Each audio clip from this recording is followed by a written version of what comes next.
In January 2026, the President of the United States threatened to hit 8 of America's closest allies with tariffs as high as 25%.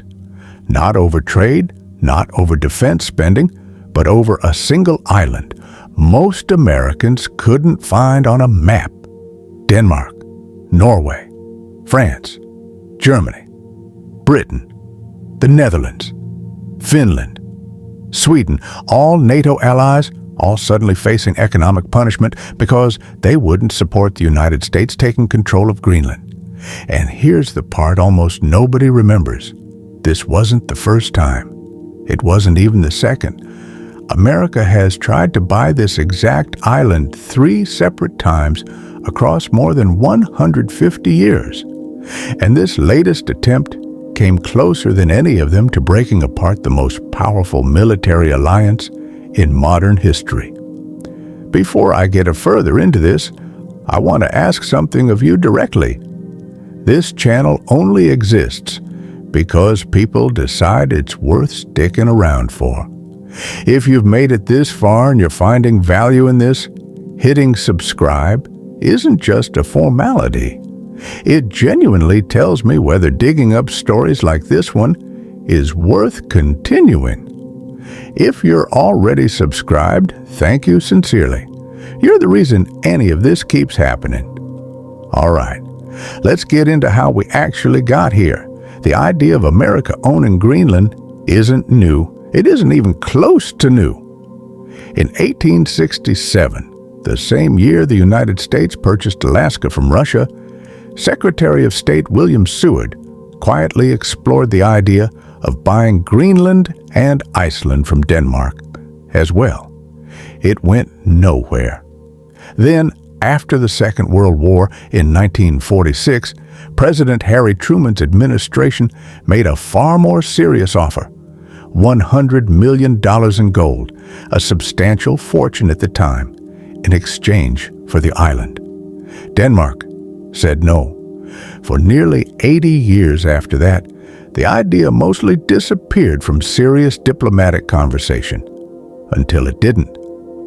By January 2026, President Trump had spent months publicly floating the idea that the United States should acquire Greenland, sometimes framed as a straightforward purchase, sometimes with language suggesting force hadn't been ruled out entirely.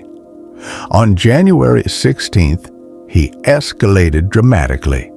He announced tariffs targeting the 8 NATO countries that had expressed support for Denmark's sovereignty over the island, starting at 10% on February 1st and set to climb to 25% by June 1st if no deal was reached. The response from Europe was immediate and, for the first time in over a year, genuinely unified.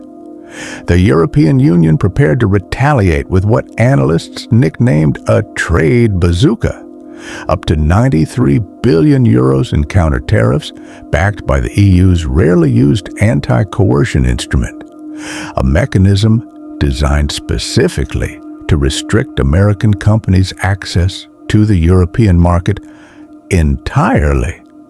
8 European nations released a joint statement standing in what they called full solidarity with the Kingdom of Denmark and the people of Greenland. Stock markets reacted almost immediately, and within days, Trump reversed course, claiming he and NATO's Secretary General had reached the outline of a future framework, without ever specifying what that framework actually was. Here's what makes this moment different from a typical trade dispute, though. The tension over Greenland didn't happen in isolation. It landed on top of a transatlantic relationship that was already fracturing badly. By February 2026, the United States had already imposed sweeping tariffs on most of its trading partners, including a weighted average tariff on European goods roughly 5 times higher than historical norms. European exports to the United States had already dropped 10% over the previous year. Britain's exports had fallen by 6.5%. The Trump administration's new national security strategy, released in December 2025, described Europe using language many European leaders considered openly hostile, framing the continent's challenges in terms of what it called civilizational erasure. And most seriously of all, one European Commissioner for Defense stated plainly that if the United States ever attempted to seize Greenland by force, the territory of a NATO member, it would almost certainly mean the end of NATO as a functioning alliance entirely. Who benefits? The most striking reaction, though, didn't come from Washington or from Europe. It came from Moscow and Beijing. Estonia's former Prime Minister, Kaja Kallas, put it bluntly in January 2026. Russia and China, she said, are probably celebrating right now. Every visible crack in the transatlantic alliance is, by definition, an opening for both countries to expand their own influence with less coordinated resistance. Russia intensified military activity in the Baltic and Arctic regions during the same window. China quietly expanded its own Arctic infrastructure investments, benefiting directly from a Western alliance too distracted by internal disputes to respond in unison. Canada's Prime Minister, Mark Carney, summarized the moment about as clearly as any world leader has.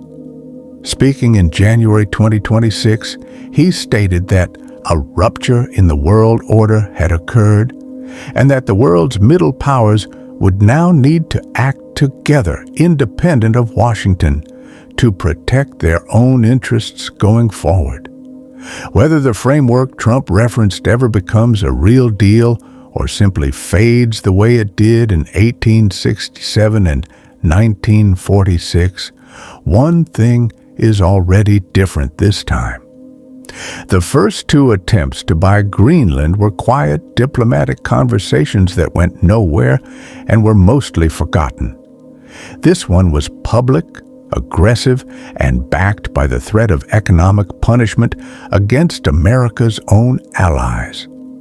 And it may have done lasting damage to a 75-year-old alliance, regardless of how the island itself is ultimately resolved.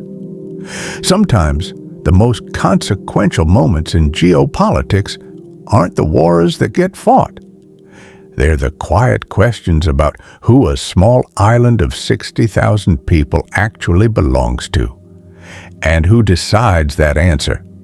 If this is the kind of story you come here for, the events quietly reshaping the world that most people scroll straight past, this channel has more like it.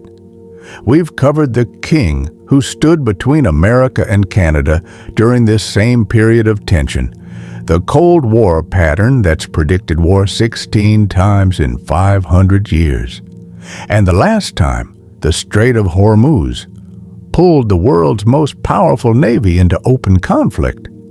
If any of that sounds like your kind of thing, it's all right here on the channel. And if you want to see this channel, keep finding stories like this one. Subscribing is genuinely the biggest thing that helps. It's free, it takes a second, and it directly decides whether this keeps going. Thank you for watching all the way to the end. I'll see you in the next one.